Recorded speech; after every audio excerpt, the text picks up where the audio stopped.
Ole kan lo ki le ta voin hi mars di som pakhat sang ni le som ni panga ni a Kolasib District National Highway Monitoring Team te chuan Kolasib to Kawngpui kar ong siam mek an tlo a tian hei kan muang hian thingdol kho chuan complain alo oma an han ena hei a hot mi la tang hla dewa ron phur ni wang hian adai nuwa chhun om ta emmi ti hi nei to thamania poi thei khop mai hei kan muang hian ti hi ni hai kho an wom phian mai hi chu adai la ya an da le bok nge ni o chan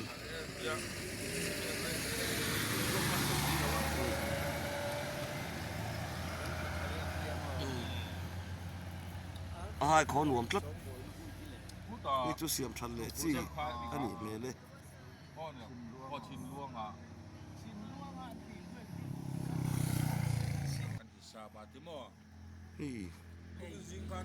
kan sapet ko tor wet president pon haya a khok top top mai boi thak le mai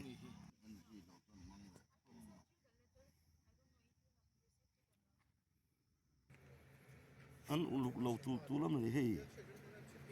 a khok tup tup thei mai a lian ko nga pon an ti china sapet ko tor president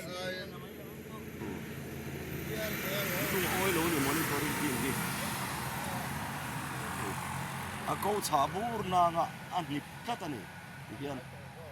ma se hi thup na tung liom taksil ko tan team ti hi anan ti le thunga hei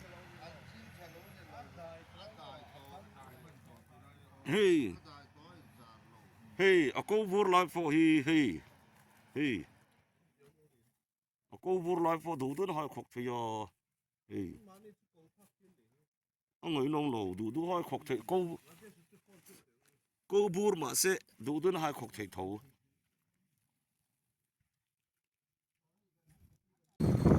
point Kolasib District National Highway Monitoring Team te hi Dr. Doris Lorin Omi Kawngpui Civil SDO in Hoba Engineer lama pu than puya SDO PWD Kawngpui aten boka chuan NGO lam ayo in pusilian kunga Vice President Saphet Kotar Wei Kolasib le pu Samuel Lalfela Financial Secretary Tetelin Kolasib District Drivers and Owner Joint Action Committee lam atangin Pueblal biak liana General Secretary JAC le Pusi than lira President KDTOA ten an bok ani monitoring team te hian hei kan mo hian a temperature sadana tling MT hi an cheka za som chin hi a dai ber turangai ni in an soya chuan hei za som chu kan mong hian apel nge le meya an mula ya ana alkara chuan sat zong hi chu atling an nga ya lung oi thok khat ni in alang voin hi mars di som pakhat sang ni som ni panga ani a tingdol area black top hi hilme kani monitoring ten amuna an tho me kani he complaint de ni kari na kan mo hian Kolasib borsa pai hroina nuaya monitoring team te hian an dil uluk boka kong thatak nuam tak kan nei tura dei se ila yan siam chin hi chu lungoi thak biawa an ro ram man te an khol man te po tha bia vina laga po ni se ho chak tum luat lu to ka wangan kong a thalong ti po lo oma chu ti line an ni lam hian anin tiam hun chung mar tha chung nge ya azon tum box sia chana na tang ani e kan mong hian ei khol te thaboka ma se ni thei vei wa khi tame em maya tum le an dong le vei sei te po ang te po hian an thok chak thei lu tuk lo le mai thei boka po ni se kong tha le nuam tak le kong tlo tak mai kan nei thoi thei turan dei sei ila ria chau vel kha ni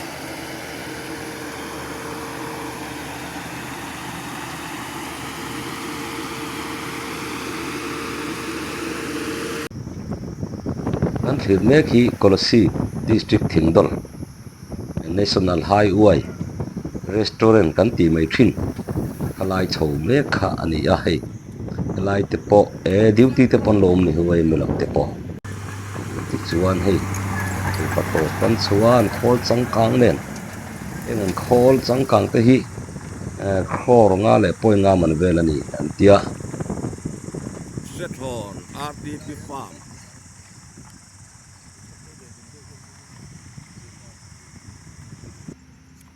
Setron RDP farm ria po hei NHIDCL no contractor Balaji ten an lo thok mup mup mai lai po fu chen ma chuan an zo tur anga yang hian monitoring team ten Kawngpui civil SDO te SDO highway ke PWD SDO ten tel boka nen man ruwa po hi at haviang mai piao lung sangang ti khania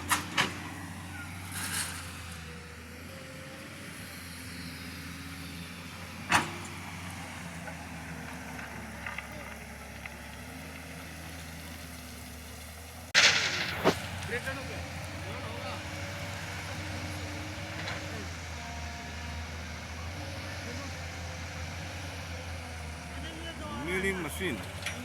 5.5 crore man te Mizoram PWD nei ve the sela dom khop mai awam khop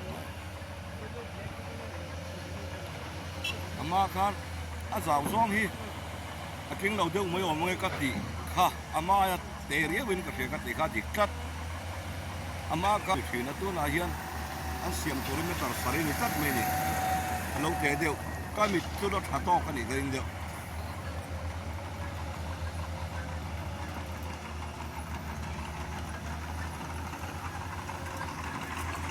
om ve khop ma Mizoram sarkar ten nei ve sela 5.5 crore mane milling machine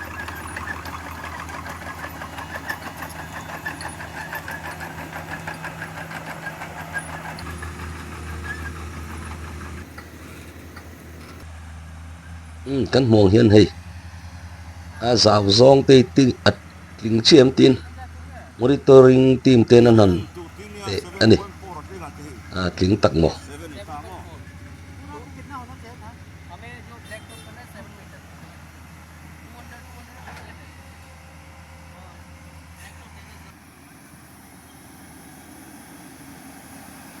National Highway black topping thome kan ni wang hian Thingdol oi me lampang duty te hey police lam te pon duty ni hi traffic na an thok ani voinen te ro pui khop mai ti chuan ni saphet ko tar oi me lam koi tu te pu fela te pu silian tun tum chu ka comment tambak don lo hian kan mitin kan hutlanga na thodan kan mutrang hian kan rilu enge lo om kan ngai dan te kan du dan te thanem ngai thuwa comment section lama war zokila tun tum chu ka ko men tambak do tuk don lo wa kan lo khathiam don ya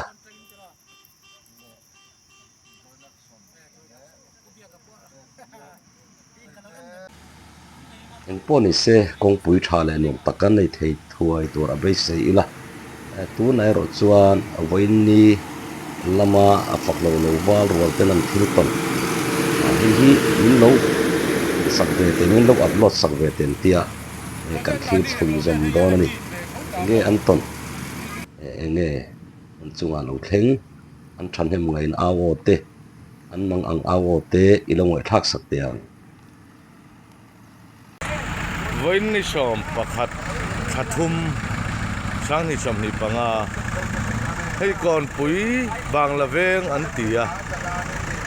tuna nei kong chiat wangin motor po atlulek lekani tuna hen JCB na veng meka hei kong chiat wang te po ani anga kan thu nei tu te hi tlema kan che deuh chungai ni Kolasib le ko bol puin kar chau ngen siam don kong te hi ku tuitun chuk Kawngpui le tuitun in kar thleng khuan fur chu sei lo tuna po hian tluk theina din hmun tam tak a om to ni hei heng te po hei kong sir lu tuk tak men lo kala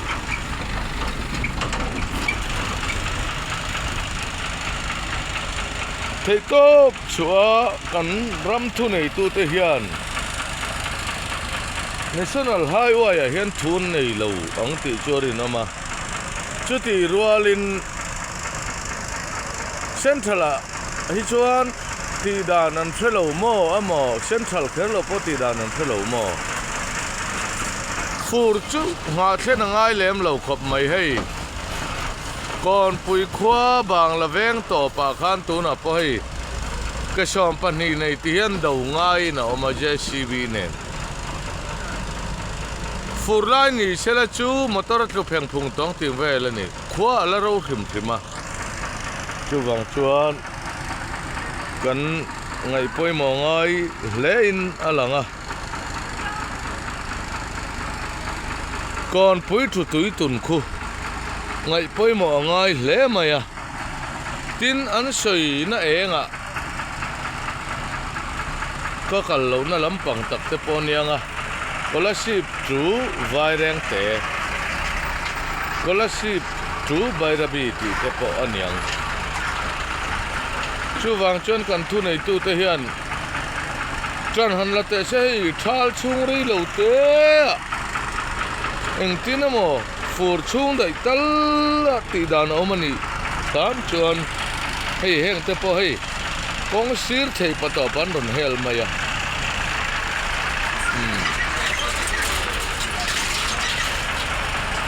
chu wang chuanin ti dan hi anom ram se kan vati te lule mani lo chuan kan aizol kho pui khian fura hian tram an mabak ani nie tuna khon kan huangin